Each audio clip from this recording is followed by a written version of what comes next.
Okay, so now metals and non-metals. One very important topic, and the topic is occurrence of metal. What do you mean by occurrence of metal?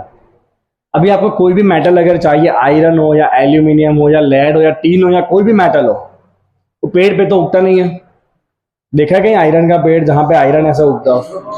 नहीं देखा है, होता भी नहीं है। Aluminium का पेड़ देखा है किसी ने? तो फिर ये मेटल सारे कहाँ होते हैं? जमीन में होते हैं। मतलब तुम ऐसे जमीन को खोद के निकालोगे तो एल्यूमिनियम निकलेगा ऐसा? तो so what basically happens, all the metal exist in earth crust, but they do not exist in free state, they exist in combined state. क्योंकि हमें पता है मेटल बहुत ज्यादा रिएक्टिव होते हैं, तो मेटल जनरली किसी ना किसी नॉन मेटल के साथ जुड़े हुए होते हैं अंदर, और अंदर आप जो खोद के निकालोगे अर्थ क्रस्ट में से, that are compounds. Pure state में कौन से मेटल मिलते हैं? गोल्ड, सिल्वर और बहुत रेयरली कॉपर आपको प्योर स्टेट में मिल जाता है। प्लैटिनम भी प्योर स्टेट में मिलता है, that is why they are very costly. Gold, silver, platinum ये सारे बहुत कम रिएक्टिव मेटल है, they are practically non reactive, तो वो आपको फ्री स्टेट में मिल जाते हैं। बट बाकी सारे जो मेटल हम यूज करते हैं, आयरन हो, एल्यूमिनियम हो, कॉपर हो, जिंक हो, लेड हो, ये सारे कभी भी प्योर स्टेट में मिलते नहीं है। ये सारे अर्थ क्रस्ट में कंबाइंड स्टेट में होते हैं। तो पहले तो हमें क्या करना पड़ेगा, अर्थ क्रस्ट में से खोद के इन मेटल्स के कंपाउंड्स को निकालना पड़ेगा। तो ये मेटल के कंपाउंड को हम कहते हैं मिनरल्स। क्या कहते हैं? Minerals. So minerals are the chemical substances which contain the metal. Mineral क्या है? मिनरल है केमिकल सब्सटेंस जिसके अंदर मेटल हो। अब अगर आप उस मिनरल में से प्रॉफिट के साथ मेटल को एक्सट्रैक्ट कर पाओ, प्रॉफिट के साथ का मतलब क्या है कि माइनिंग का और पूरे प्रोसेस का खर्चा अगर 5,000 हुआ तो बेच के, मेटल को बेच के 10,000 मिलना चाहिए, तो उसे कहते हैं प्रॉफिट का बिजनेस। फिर ऐसा ना हो कि माइनिंग करने में तुमने 5,000 लगा दिया और बेचने में 2,000 ही मिला, तो वो कोई फायदा नहीं होता है। तो जिस मिनरल में से आप प्रॉफिट के साथ मेटल निकाल सकते हो, उस मिनरल को हम कहेंगे ओर। क्या कहेंगे उसे हम? ओर। और जो बाकी इम्प्योरिटी होती है उसे कहा जाता है गैंग्स। क्या कहा जाता है? Gangs. Right, so let's see occurrence of metal. बेटा सबसे पहले मिनरल क्या है? मिनरल क्या है? तो द एलिमेंट और compound which occur naturally in earth crust. Element और compound which occurs naturally in the earth crust. तो अर्थ क्रस्ट में से आपको जो भी मिलेगा मेटल, मेटल का कंपाउंड, उन सबको हम क्या कहेंगे? मिनरल कहेंगे। चलो अब और क्या है वो देखो। At some places minerals contain a very high percentage of particular metal. Mineral contain high percentage of particular metal, and the metal can be profitably extracted. Very important. Metal can be extracted profitably. Profit मिलना चाहिए, right? These minerals are called ores. तो बेटा हर एक mineral को आप और नहीं कह सकते हो, बट हर एक और मिनरल जरूर होगा। ये वैसे मिनरल जिसमें से आप मेटल को प्रॉफिट के साथ एक्सट्रैक्ट कर पाओ, उन मिनरल को हम क्या कहेंगे? और कहेंगे। मिनरल क्या है? Mineral is any naturally occurring substance in earth crust. Any naturally occurring substance in earth crust is called mineral. और ऐसे मिनरल जिसमें मेटल अच्छी क्वांटिटी में हो and we extract the metal with profit, तो that minerals we called ores, and all the impurity are called gangues. इसमें नहीं लिखा है गैंग्स, ऐसा मैं लिख देता हूं। चलो, ये टॉपिक ना हायर सेकेंडरी में भी आता है, 12th में। Impurities of gold. बेटा इम्प्योरिटीज, गोल्ड क्या आ गया? Impurities called gangs. अभी जो 12th में चैप्टर है ना बेटा, अभी जो 12th में चैप्टर है ना, वो पहले गुजरात बोर्ड की टेक्स्ट बुक में वही चैप्टर था एज इट इज। अभी तो तुम्हारे लिए चैप्टर बहुत सिंपल कर दिया गया है। बाकी अभी जो 12th में टॉपिक है ना, वो सारे टॉपिक पहले 10th में थे जब हम पढ़ते थे। तो पहले के बच्चे ज्यादा होशियार हुआ करते थे कंपेयर टू यू। चलो, let's talk about the extraction of metals. Okay, चलिए क्या करेंगे हम? So we are going to follow certain steps. Listen everyone, we are going to follow certain steps. See the metal at the bottom of the activity series. Where is activity series? अब आपको यहाँ पे एक series याद रखनी है। तो हमने देखा था सारे मेटल इक्वली रिएक्टिव नहीं होते ना, कुछ मेटल बहुत रिएक्टिव होते हैं, कुछ मेटल मॉडरेटली रिएक्टिव होते हैं, और कुछ मेटल बहुत ही कम रिएक्टिव होते हैं। राइट। तो यहाँ पे भी आपको अलग अलग मेटल को रिएक्टिविटी के अकॉर्डिंगली अरेंज करना है। बता रिएक्टिविटी में सबसे पहला मेटल कौन सा है?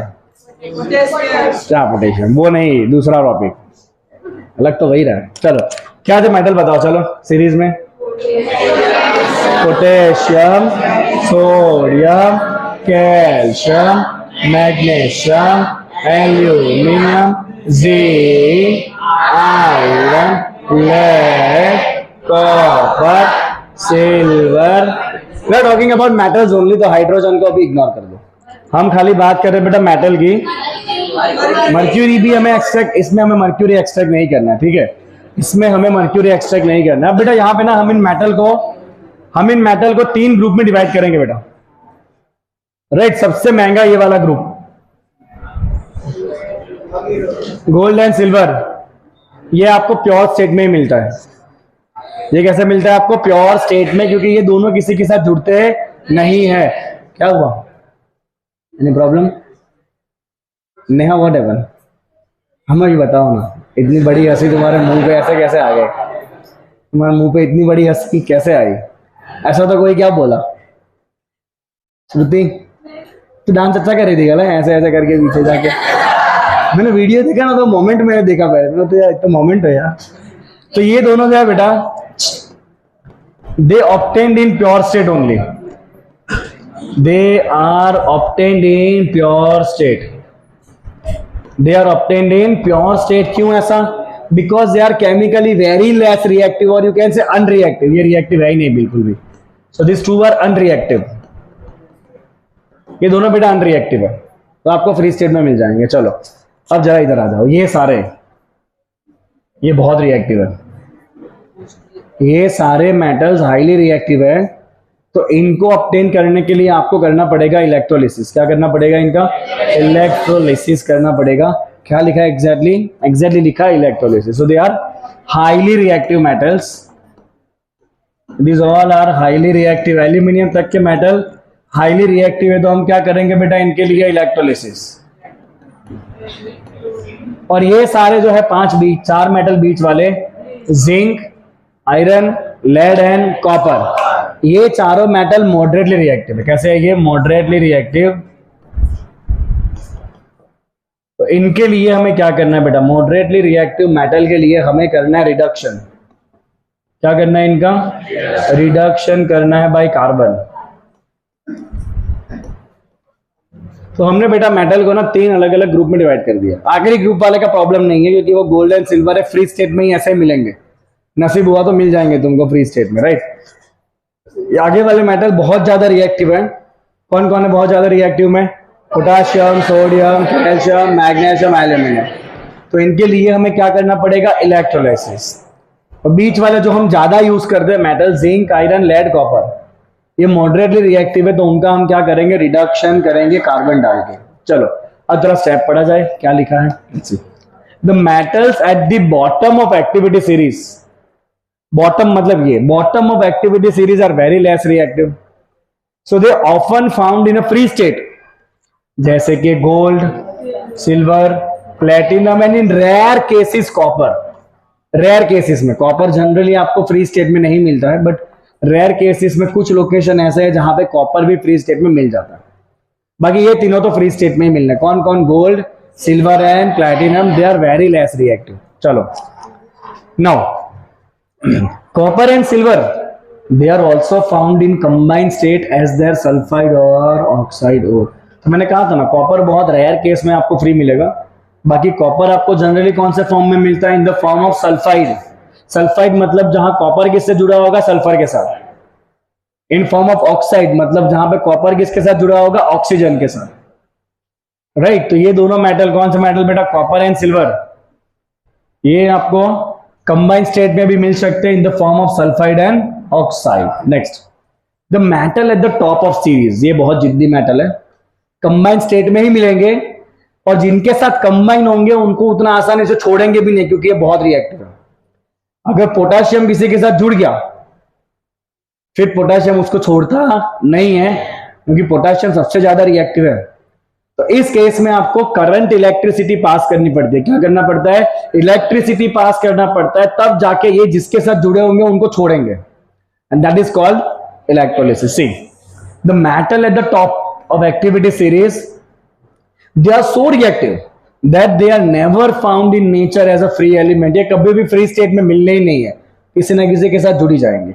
The metal in the middle of activity series, middle वाले, right, zinc, iron, lead and copper, they are moderately reactive. They are found in earth crust mainly as oxides, जहां पे ये किसके साथ जुड़े होंगे? ऑक्सीजन के साथ। सल्फाइड्स, जहां पे ये किसके साथ कंबाइन होंगे? सल्फर के साथ। कार्बोनेट, जहां पे ये किसके साथ जुड़े होंगे? CO3 के साथ। Carbonate, CO3, carbonate, CO3, right.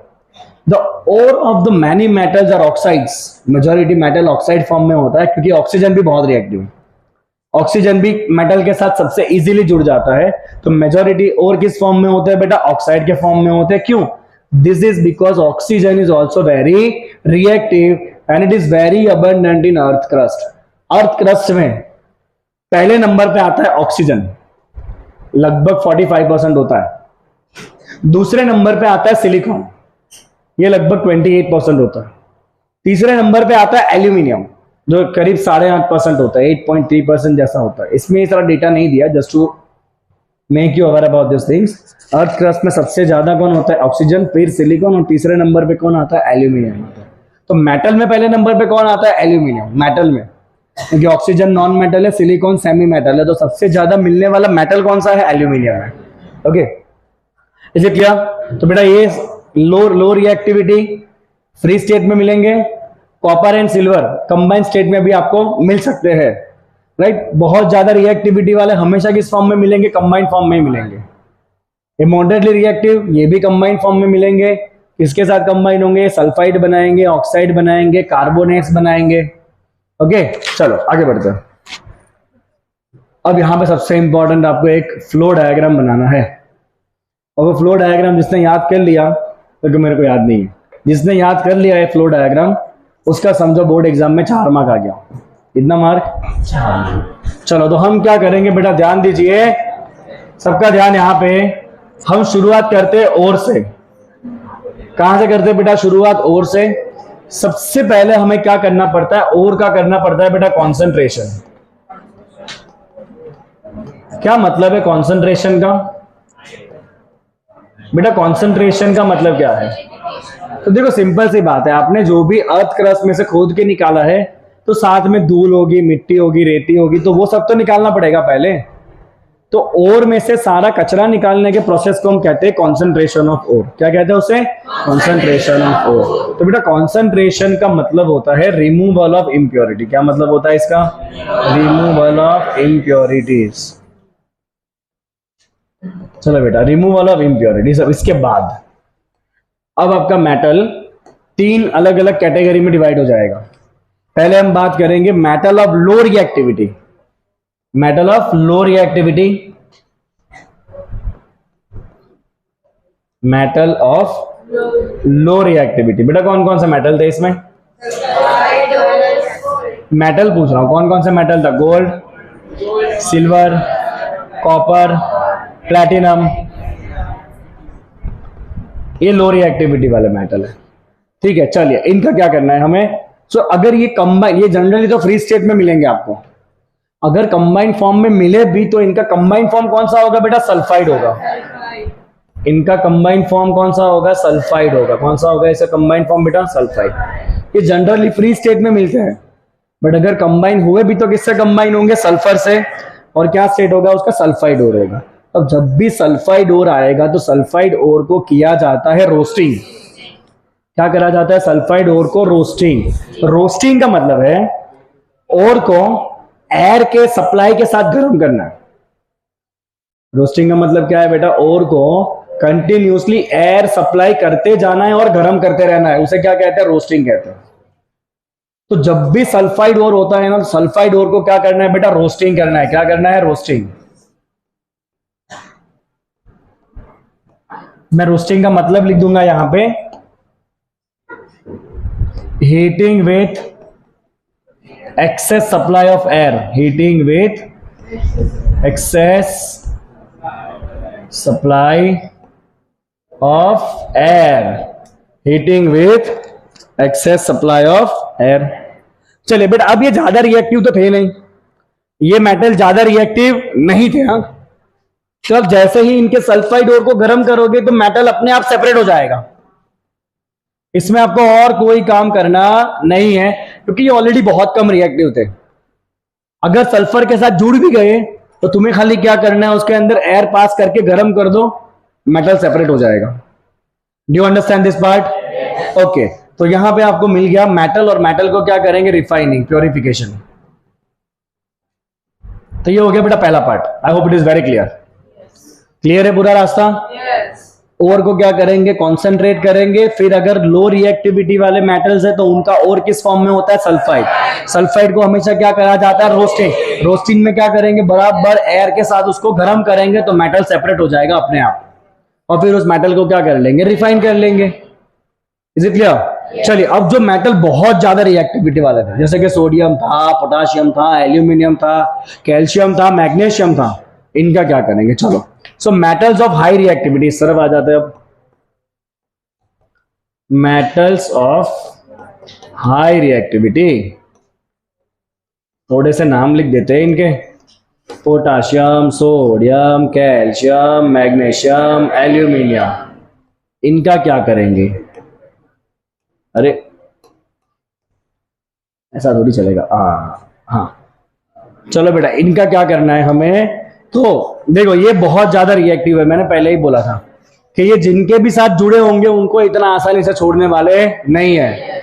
तो हम क्या करेंगे, इनके जो भी आपके पास ओर है उन ओर को मेल्ट कराएंगे, और मेल्ट करके उसका करेंगे इलेक्ट्रोलिसिस। क्या करेंगे, इलेक्ट्रोलिसिस, मतलब उसमें से हम करंट पास कराएंगे। आपने एक इलेक्ट्रोलिसिस प्रोसेस करा है, क्लोरअल्कली, एनोड डालते हो, कैथोड डालते हो, वही करना है सेम यहाँ पे, दैट इज इलेक्ट्रोलिसिस। वैसा ही सेम करना है आपको, राइट। तो यहां पे हम क्या करेंगे बेटा, इसके जो ओर होंगे उसका इलेक्ट्रोलिसिस करेंगे।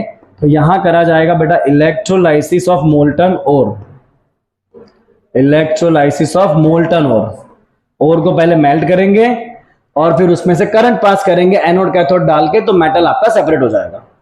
ओके, चलो, जो मेटल मिला उस मेटल को क्या करना पड़ेगा आपको, रिफाइनिंग।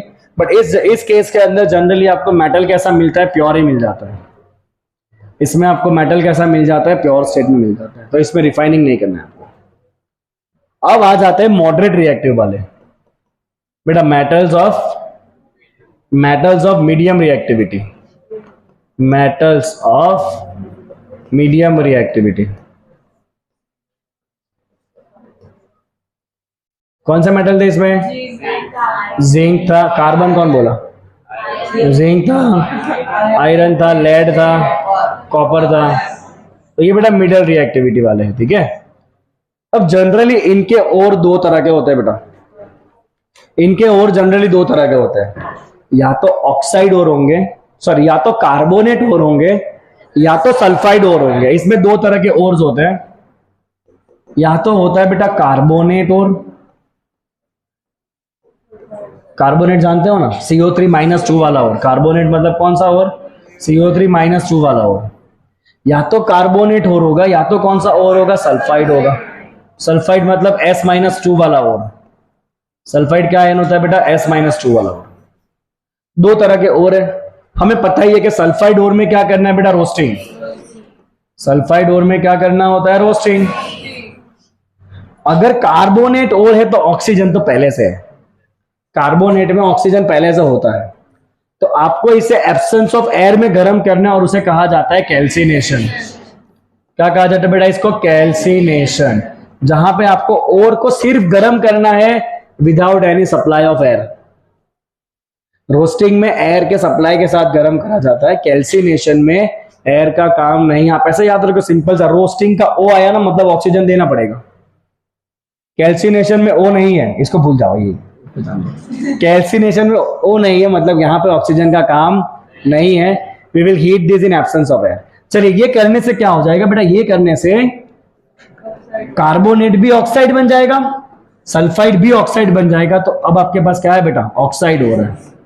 क्या है आपके पास, ऑक्साइड ओर है।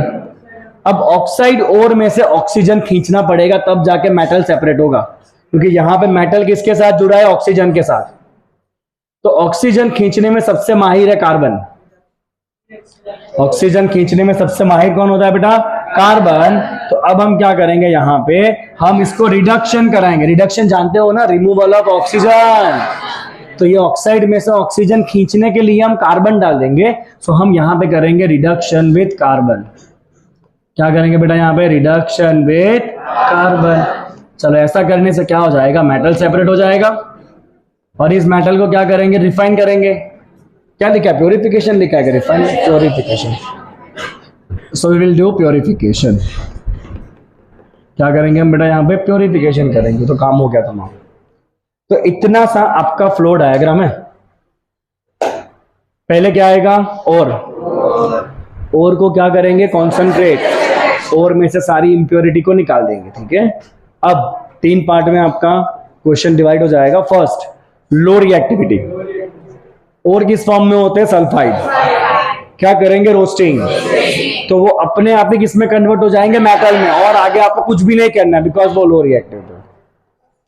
हाई रिएक्टिविटी, हाई रिएक्टिविटी वाले जिसके भी साथ जुड़े होंगे उसको छोड़ने नहीं है। तो हमें इनको झटके देने पड़ेंगे। झटका देने के लिए क्या करेंगे, इलेक्ट्रोलिसिस। इसका इलेक्ट्रोलिसिस करेंगे मोल्टन सॉल्ट का। पहले जो भी आपका ओर है उसको मेल्ट करेंगे, फिर उसमें एनोड डालेंगे, कैथोड डालेंगे, करंट पास करेंगे, तो मेटल सेपरेट हो जाएगा प्योर फॉर्म में। Middle of the reactivity series. इनके और 2 फॉर्म में होता है, या तो कार्बोनेट, तो सल्फाइड। कार्बोनेट को गर्म करेंगे विदाउट एयर, कैल्सिनेशन। सल्फाइड को गर्म करेंगे विथ एयर, रोस्टिंग। दोनों में से क्या मिलेगा, ऑक्साइड। ऑक्साइड में से ऑक्सीजन खींचना पड़ेगा, रिडक्शन। क्या डालोगे रिडक्शन करने के लिए, कार्बन। मेटल मिला, मेटल को कर लो purify, that's it. So this is the basic diagram. ये जितना सिंपल दिख रहा है इतना सिंपल होता नहीं है। तो आपको 10th में है, इसलिए आपको ऐसा सिंपल सा दिखाया गया है, राइट। अभी इसके बारे में हमें और ज्यादा डिस्कशन करना है ऑफ डिफरेंट केसेस, ओके। चलिए।